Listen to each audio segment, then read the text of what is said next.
So I want you to imagine waking up. The room is, it's still completely dark. Right, early morning. Yeah, exactly. And you just reach over to grab that glowing glass rectangle on your nightstand. I mean, before your feet have even touched the floor, you've essentially already surrendered your entire morning. Oh, absolutely. It's instant. Right. You've got like 3 urgent emails from your boss, a Slack notification about a project you totally thought was finished, 4 texts from a friend who's in the middle of a crisis, and a news alert that just instantly spikes your blood pressure. You haven't even had a glass of water yet. Exactly. No water, no coffee, Yeah. and your brain is just already in full-blown crisis mode. So, welcome to the deep dive. Today, we are unpacking a really massive, systemic problem that pretty much everyone listening to this right now struggles with. Which is how to reclaim your cognitive sovereignty, right? In a world that is just totally dominated by push notifications and algorithmic feeds. Yeah, real-time messaging, all of it. We've got a really great stack of sources for today's mission. We're looking at a core briefing on the lost art of the physical letter, a detailed analysis of the whole analog versus digital debate, and a bunch of case studies. And the mission here is to deconstruct how deliberately slowing down our communication mediums can actually literally restructure our attention spans. And our emotional processing, too. I mean, we really need to emphasize right away that this isn't about some quaint, romantic nostalgia. Right, we're not saying go buy a feather quill. No, not at all. We are talking about literal mental preservation here. Because when you look at the research on how modern knowledge workers operate, the environment we've built is just fundamentally hostile to the human nervous system. Hostile is definitely the right word. Honestly, living as a modern knowledge worker, it feels like standing in front of a tennis ball machine. Oh, that's a good way to put it. But it's like it's been cranked up to the absolute highest possible speed. Yeah. You're just standing there, wildly swinging your racket at Slack messages, emails, texts, Jira tickets, just swinging at everything. And you're sweating. You're exhausted. Yeah. And the crazy part is you actually feel incredibly productive because you're hitting all these balls back, right? You're moving so fast. But that illusion of efficiency is totally masking the fact that you aren't actually playing a game of tennis. Right. There's no strategy. Exactly. You aren't building a strategy. You're just getting a constant hit of instant gratification, but making zero actual progress on deep, meaningful work. So, okay, let's unpack this. What is actually happening to our biology when we live in front of that high-speed machine? Well, that tennis ball machine analogy hits the nail on the head, really, because it perfectly illustrates the core biological tension here. When every single inquiry you receive demands a sub-second response, your mind is literally forced into a state of chronic, low-grade hypervigilance. Like you're constantly on edge. Exactly. Your nervous system is just constantly humming. You're never actually resting. You are perpetually bracing for the next ball to be fired at you. And in neurology, this state of continuous partial attention, it actively erodes our capacity for sustained deep thought. Because we're constantly scanning the horizon for threats, I guess, even if the threat is like just a calendar invite. Yeah, we've essentially turned our brains into operating systems that are perpetually checking for updates in the background. Which eats up all the battery. All the battery, all the RAM, exactly. We have no memory or processing power left to actually run the deep, complex, creative programs that we were evolutionarily designed to run. Wow. So it's not just a lack of discipline on our part, because I feel like people always blame themselves. Oh, they do, constantly. But it's the actual architecture of the tools we use every single day. I mean, I think people assume platforms like Slack or WhatsApp or Gmail are just neutral utility tools, like a hammer or a wrench. But they really are. They're structurally engineered for digital friction, or actually a lack of friction, I should say. Right, they want it to be seamless. Yeah. And if you look at how these digital architectures are built, they rely on the exact same psychological principles as casino slot machines. Yes. They operate on a mechanism called intermittent variable rewards. Okay, break that down for us, because I think a lot of people, they've heard the slot machine comparison, but they don't fully get the actual mechanics of why it just ruins our attention span. Sure, yeah. So think about sitting at a slot machine in Vegas. You pull the lever, and you don't know what you're going to get. Right. You might get absolutely nothing. You might get a tiny, $2 payout, or you might hit the jackpot. That specific unpredictability, the actual not knowing, is what drives the dopamine loop in your brain. Because the anticipation is the hook. Exactly. It makes the behavior deeply addictive. And our communication platforms, they have adopted that precise mechanism. Every single time your phone pings or buzzes in your pocket, It's a potential dopamine hit. Because it could be anything. Yeah. Right. It could be an urgent career-making message from a client. Or it could be a hilarious meme from your partner. Or it could just be a spam email about a shoe sale. Yeah, I get a lot of those. We all do. But because you don't know what it is until you look, your brain is neurologically trained to crave the novelty of the reveal. You become totally conditioned to prioritize the speed of finding out over the actual depth or quality of the interaction. Wow. So you're basically addicted to the pull of the lever. Every single ping is a pull. We all are. It's universal. And if you contrast that frantic, high-speed digital architecture with something older like the physical letter, which is heavily featured in our sources, you see a completely different infrastructural design. Because the letter is built on unavoidable delay. Exactly. Unavoidable delay. Let's talk about that physical medium, because the contrast is honestly jarring. I mean, before ink even touches paper, there's a massive amount of physical friction involved. Oh, yeah. The setup alone. Right. You have to actively choose a piece of stationery. You have to find a pen that, actually works and isn't out of ink. You have to clear a space on your desk and sit down with singular non-digital focus. You can't have 10 tabs open while you handwrite a letter. No, it demands your physical presence. But the thing that really struck me when looking into this is a total absence of a backspace key. Without a backspace key, there is absolutely no frictionless re-editing of your micro thoughts. Which changes everything. It really does. You can't just type, delete, retype, and obsess over a single sentence for 10 minutes without leaving a massive scribbled-out mess on the page. Right, because the permanence of ink demands intentionality. You can't hide your thought process or your hesitation. The medium literally forces you to commit to your words as they flow out of you. Hold on, though. Because I have to say, not having a backspace key sounds like a total nightmare to me. It does to most people today. Because I rely on backspace. On a computer, I can make myself sound so much smarter, so much more measured than I actually am, because I can edit myself a dozen times before I hit send. You curate the persona. Exactly. I can temper my anger. I can fix a joke that didn't land. So are we really saying that the inability to edit our thoughts is a feature and not a bug?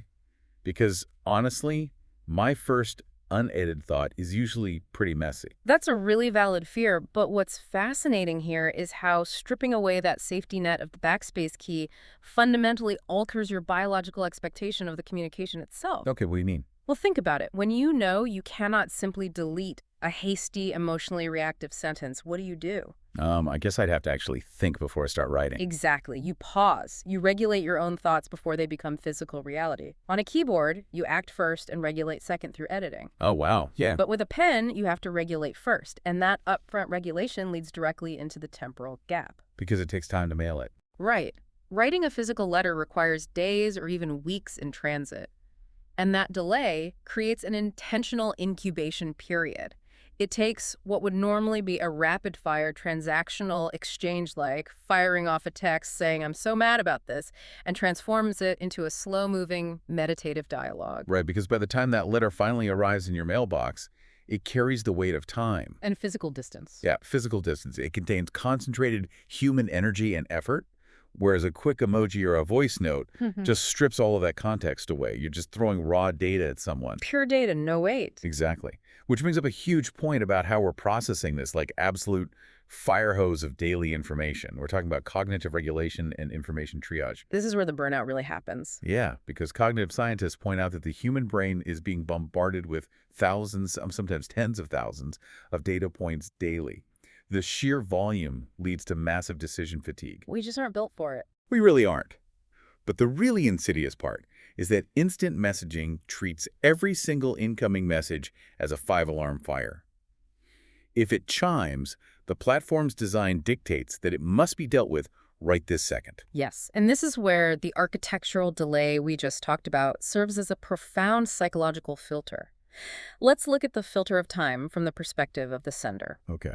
Because writing a letter is a cumbersome, slow process that doesn't allow for immediate clarification. You can't just shoot off a half-baked thought and wait for the other person to say, "Wait, what do you mean?" Right, you can't rely on the back and forth. Exactly. You have to triage your own internal landscape before you commit those thoughts to paper. You naturally distill your thoughts down to what genuinely matters. There's a brilliant observation in the sources about this. Trivial complaints and knee-jerk reactions actually look incredibly foolish when you take the time to write them out by hand. They really do. Like, if someone annoys me in a meeting, I can easily fire off a 10-second Slack message to a coworker complaining about it. Yeah. But if I had to get out a piece of paper, write the date, say, "Dear John, I am currently very annoyed that Sarah talked over me," fold it, put a stamp on it, and mail it. You'd feel ridiculous. I would. Halfway through that process, I'm going to realize I'm being petty. Hmm. You naturally start self-censoring that superficial noise because the complaint literally isn't worth the hand cramp. The physical effort acts as a quality control mechanism for your emotions. And then you have to consider the other side of the equation, right? Receiver regulation. Yeah, receiving the message. Think about how you feel when you open your email inbox. For most people, it induces a low-level fight-or-flight response. Oh, 100%. You're in defensive management mode, bracing for impact, trying to clear the unread notifications so they don't completely crush you. I want you, the listener, to just visualize this right now. Picture your primary inbox. Think about that little red bubble on your phone with a number like 1,452 inside it. Doesn't your chest tighten? Just a little bit. Yeah, just a fraction of a millimeter, but it's there. Mm-hmm. That is anxiety. And think about messaging apps. I feel like we are so terrified of being misunderstood, or we're so uncomfortable with the silence between messages that we over-communicate in these rapid defensive microbursts. Definitely. Have you ever sent or received 12 texts in a row just to nuance a single point? Ping, ping, ping. We do it because we're terrified of the void. We can't stand the silence. Contrast that defensive anxiety with the experience of receiving a handwritten letter. A letter is almost always opened in a moment of quiet repose. You don't open it while sprinting to a meeting. Right? You sit down. You sit down, you breathe, you intake the information deliberately. And physiologically, the complete absence of an expectation for a reply actually lowers your cortisol levels. So there's no blinking bubble. Exactly. Yeah. Because there is no little blinking typing indicator pressuring you to respond immediately. You are neurologically safe to just absorb the information without having to instantly produce a counterargument. That physical sensation of safety, that lowering of cortisol, is so crucial. And it ties directly into a phenomenal case study I read in our research about shifting from cognitive processing in the brain to physiological grounding in the physical body. Ah, the sanctuary of the unlit screen. Yes. They call it Finding the Sanctuary of the Unlit Screen. Let's dig into that, because that case study is incredibly revealing, especially for people in high-stress technical fields. It really is. It maps out the exact problem perfectly. Right, so let me paint the picture for you. This case study followed a modern knowledge worker, a systems engineer who spends literally all day managing high-pressure infrastructure. Dealing with deployment anxiety, servers crashing. Exactly. A constant barrage of variable reward pings. By 6:00 p.m., this person's mind is totally saturated. So they perform a transition ritual. They log off the terminal, they step away from the desk, and they go to the kitchen table. The physical environment has changed, but the problem is their cognitive environment is still entirely trapped inside a glowing screen. And this is the great trap of modern remote or hybrid work. Yeah, because we don't commute anymore. Right. The physical commute used to provide a buffer, a built-in cognitive reset. You had 20 or 30 minutes in the car or on the train. Now, the transition from professional output to personal presence is virtually non-existent. It's just walking down the hall. Exactly. So what happens? The case study details how this engineer attempts to unwind by immediately picking up their smartphone to scroll through social media feeds. The trap of the scroll. We all do it. You fall back on the couch and say, I'm just going to turn my brain off for a minute. But you aren't actually resting. You're just changing channels on the exact same addictive machine. Precisely. Neurologically speaking, scrolling isn't rest. It's a dissociative state. Wow, a dissociative state. Yeah. Yeah. You are numbing your cognitive fatigue with low-grade dopamine hits rather than genuinely recovering from the fatigue. To actually recover, the human nervous system requires a physical sensory anchor. And in this case study, that anchor was tactile. The engineer finally puts the phone in another room, sits at the kitchen table, and just pulls out a blank notebook and a pen. And the act of doing that serves as a hard cognitive reset. Because they're engaging the body. Yes. When you engage the somatic nervous system, physically holding the paper, feeling the texture of the grain, smelling the ink, moving your hand to form letters, you force your mind to ground itself in the immediate physical environment. You're back in the room. Right. You suddenly become aware of the ambient sounds in the room. You feel the weight of the pen. You notice the rhythm of your own breathing. It's a fundamental shift from passive consumption to active generation. Because when you're scrolling, you're passive. Exactly. When you're scrolling on a screen, you're passively letting an algorithm dictate what you should think, what you should feel, or what you should buy. Letter writing, or even just analog journaling, requires active creation at the much slower speed of handwriting. You reclaim agency over your own attention, and the biology behind this is absolutely fascinating. Okay, let's unpack the biology here because this part blew my mind. What is actually happening in the brain when we write by hand versus when we just type or scroll? So there's a network in the brain called the reticular activating system, or the RAS. Okay, the RAS. Right. It's essentially the filter for all sensory input. When you activate fine motor skills through the complex physical movements required for handwriting, and especially cursive, which requires continuous spatial awareness and pressure modulation, you stimulate the RAS in a highly concentrated way. So it's forcing your brain to focus on the physical action. Yes, it creates a sort of sensory bottleneck. Because handwriting demands so much focused neurological bandwidth, it effectively forces the brain to shift out of the default mode network. And the default mode network is where we do all our anxious overthinking. Oh, Right? exactly. The default mode network is highly active when our minds are wandering, ruminating on the past, or stressing about the future.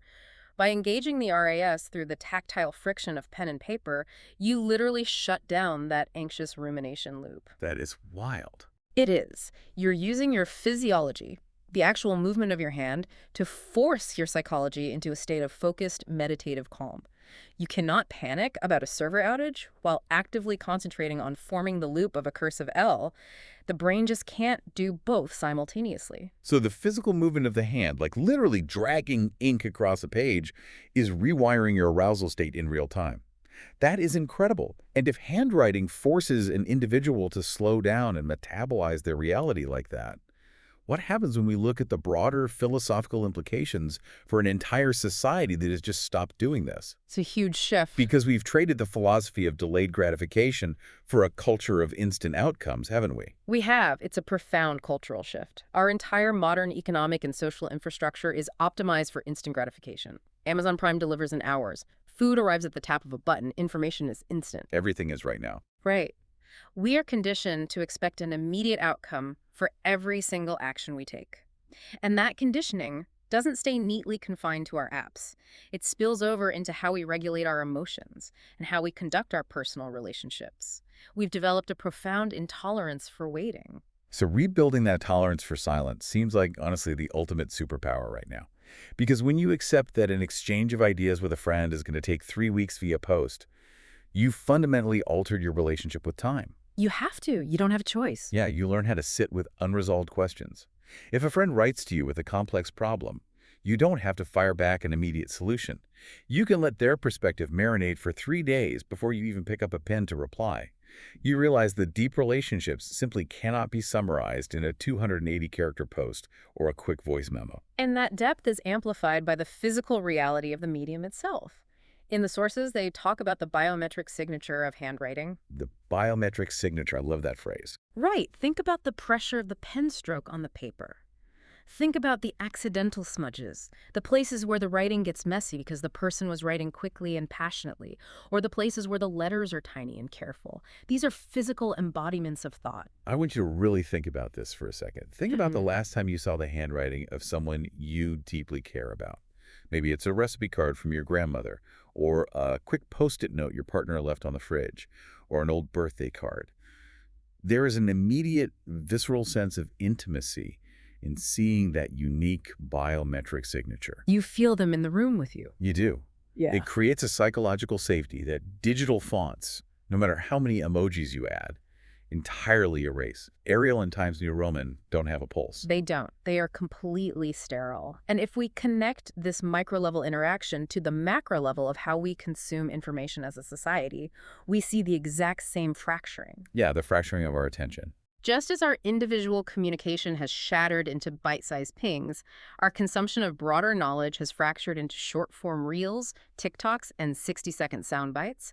But real deep understanding requires long-form, immersion. Right. Complex philosophical ideas, spiritual frameworks, or technical deep dives lose their structural integrity when you compress them into a 1-minute video. You simply cannot metabolize a deep philosophical truth while swiping up to see a video of a guy falling off a skateboard 5 seconds later. The juxtaposition is just absurd. It's impossible. I love that word, though, metabolize. Information that is delivered in moderate, sustained doses allows the human psyche to actually metabolize the knowledge. When you engage with long-form content or a long letter, the brain has the necessary time to form durable neural pathways. You integrate those insights deeply into your worldview rather than just treating them as ephemeral, disposable data that you forget by tomorrow. Exactly. The medium is the message, as Marshall McLuhan said. But, as beautiful as this all sounds, we have to ground this philosophy in reality. Yes, we do. We live in a high-speed, hyper-connected world, and ignoring that reality to just romanticize paper would be naive. Which brings us to the inevitable debates and tensions in the sources. How do we steelman the counter-arguments against this analog shift? Okay, let's get right into the heavy debates, because the pushback here is very real and very valid. Counter-argument 1 is the practicality and efficiency imperative. Critics argue that romanticizing letters or deliberate delay is just an impractical luxury for the privileged. Right, it's fine if you're a poet on a retreat. Exactly. But if I'm an IT manager dealing with enterprise infrastructure, or I'm coordinating a global remote team across 3 time zones, delaying communication by a day or even an hour causes catastrophic system downtime and millions of dollars in missed deadlines. It's a real consequence. Speed isn't a psychological trap for these people. It is a core survival metric for their livelihood. So, on behalf of the listener whose boss genuinely expects a Slack response in 5 minutes, isn't this whole idea of deliberately slowing down just going to get them fired? It's the most common critique by far, and it raises a really vital question. How much of our hyperreactivity is genuinely dictated by the hard requirements of our jobs, and how much is just self-imposed anxiety fueled by the tools themselves? That's a blurred line for a lot of people. It is. But the defense against this critique calls it a false dichotomy. Digital minimalists are not out here suggesting that a DevOps engineer should replace emergency incident response tickets with handwritten parchments sent via carrier pigeon. That's absurd. Obviously not. The defense relies on a brilliant concept borrowed directly from network engineering, actually. Yeah. Cognitive rate limiting. Rate limiting. Okay, explain how that works in a network and then how we apply it to the brain. Sure. In network engineering, if a server gets flooded with thousands of malicious pings at once, like in a distributed denial of service, or DDoS attack the server overheats and crashes, it simply can't process that much synchronous data. So, to save the server, engineers use throttling or rate limiting. They intentionally slow down or block the non-essential traffic so the core system can remain functional. The argument here is that the human brain is currently undergoing a daily DDoS attack from notifications, emails, and pings. We're being DDoSed by our own phone. Exactly. Individuals must implement cognitive rate limiting in their personal lives to prevent total internal burnout. So you aren't slowing down the actual emergencies at work, you're throttling the junk traffic everywhere else. Exactly. Practicing the discipline of analog communication in your personal life teaches you how to slow down when speed is not strictly necessary. You rate limit your personal inputs so that you actually preserve your cognitive bandwidth for the moments when rapid execution genuinely matters. Like when that server actually goes down on a Tuesday. Exactly. If your brain is already fried from rapid-firing WhatsApp messages all weekend, you won't have the deep focus required to solve the professional crisis on Monday. That makes perfect sense. You throttle the non-essential traffic to protect the core system. Okay, what about counter-argument 2? Analog nostalgia and elitism. This is a big one. Yeah, critics say that praising physical letters is just technological snobbery. They argue that messaging apps have democratized global connectivity. They've given marginalized voices a platform, and they help families who are separated by oceans stay in daily, zero-cost contact. Yeah. Dismissing digital tools as, quote, toxic ignores their profound, life-changing utility. And the defense here is to absolutely acknowledge and celebrate that profound utility without giving the tech companies a free pass to monopolize our psychology. Right, we can have both. The critique isn't saying the technology itself is inherently evil, it's critiquing the subservient relationship we've cultivated with it. Think of the analogy of a knife. Okay, a knife. A knife is a tool. In the hands of a skilled artisan, it can carve a masterpiece. In the hands of a surgeon, it can save a life. But if you juggle it recklessly, it will cause terrible harm. You're going to get cut. Reclaiming analog spaces isn't about abandoning the global digital network or cutting off your family abroad. It is strictly about reclaiming autonomy in your inner life. You can utilize high-speed networks professionally and globally, while deliberately carving out slow, analog sanctuaries in your private life. The two are not mutually exclusive. Which perfectly leads to counterargument 3, the accessibility barrier. A lot of skeptics point out that writing by hand inherently excludes a mass portion of the population. Yes, the physical friction aspect. Right. What about individuals with physical disabilities, chronic hand pain, or fine motor limitations, or even just people experiencing severe time poverty, like a single working parent juggling 2 jobs who literally doesn't have 45 minutes to sit and write a letter? For those folks, the physical friction we are praising isn't a beautiful meditative anchor. It is an exhausting, literal barrier that prevents them from connecting with people. This is where the synthesis of these tensions becomes incredibly important. We have to separate the medium from the mindset. The medium from the mindset. Yes. Physical handwriting is the ultimate tactile training ground for this philosophy, but it may not be accessible for everyone. However, the mindset of the letter, the deep deliberation, the intentional reflection, and crucially, the lack of expectation for an instant reply can absolutely be practiced digitally. So you can write an email, but treat it like a letter. Exactly. You can draft an email, take your time, let it sit in your drafts folder for a day, edit it for clarity, and send it without the expectation that the person needs to reply within the hour. You can send a voice note that is deeply considered rather than reactive. You're just pacing it differently. Right. The physical letter is the blueprint, but the psychological pause is the ultimate goal, regardless of the technological tool you use to achieve it. Okay, we really need to ground these philosophical debates in the hard data and historical context now, because our research stack is full of surprising facts that really drive this home. And this first statistic absolutely blew my mind. We talked about the corporate cost of context switching earlier, but the numbers are staggering. They're terrifying, honestly. Unpacking the hidden productivity tax of instant gratification reveals that every single time an employee breaks focus to check an instant notification, just a quick glance at a Slack pop-up, it takes an average of 23 minutes for their brain to return to its original deep focus state. 23 minutes, just to recover from one single ping. Let's do the math on that for a second. If you get pinged just 3 times scattered across an hour, you have effectively lost your entire capacity for deep, meaningful focus for that entire hour. You aren't actually working, you are just perpetually living in the ping recovery zone. You're treading water. Yeah, you are treading water in shallow tasks because your brain literally hasn't had the uninterrupted runway to dive deep. It's a massive invisible tax on human potential, and this ties directly into the historical context regarding the incubation period of insight. Researchers analyzed the habits of prolific historical thinkers, scientists, and writers. They looked at people like Charles Darwin, who relied heavily on the postal service to communicate with other naturalists around the world. Oh, this is a great example.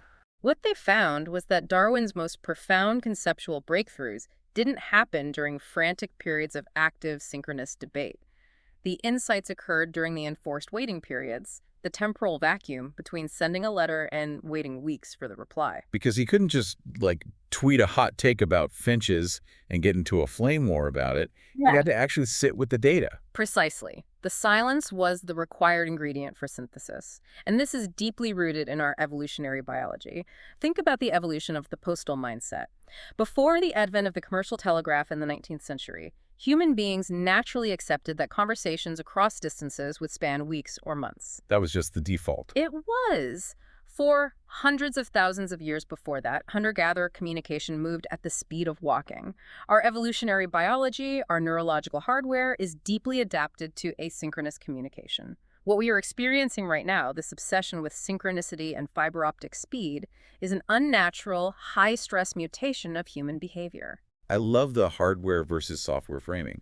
We are fundamentally running adapted, asynchronous analog biological hardware, but we are trying to force it to run high-stress, synchronous digital software. And we wonder why we burn out. Right.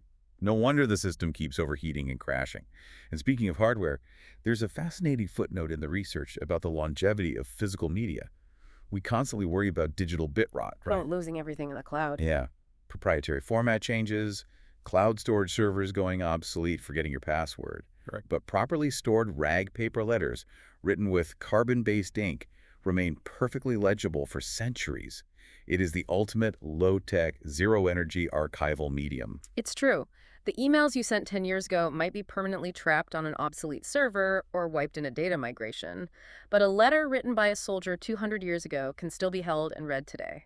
Physical media endures. Which brings us to the most vital part of this deep dive, Yeah. the actual application. How do we navigate this? The research culminates in 4 highly actionable frameworks. This is where the rubber meets the road. Exactly. The first takeaway is implementing what they call the analog buffer zone. This means intentionally designating the first 30 minutes after a demanding workday as strictly screen-free. So no phone right after the laptop closes. Right. You don't jump from the work laptop to the smartphone. Yeah. You use this transition time for tactile activities, journaling, sketching, cooking, writing a thank you note to downregulate your nervous system from that digital hyperarousal. The second framework is adopting the asynchronous mindset in digital spaces, which we touched on earlier. You consciously strip away the internal pressure. Treat your emails and messages with the psychological distance of physical letters. Give yourself an incubation period before you formulate a response.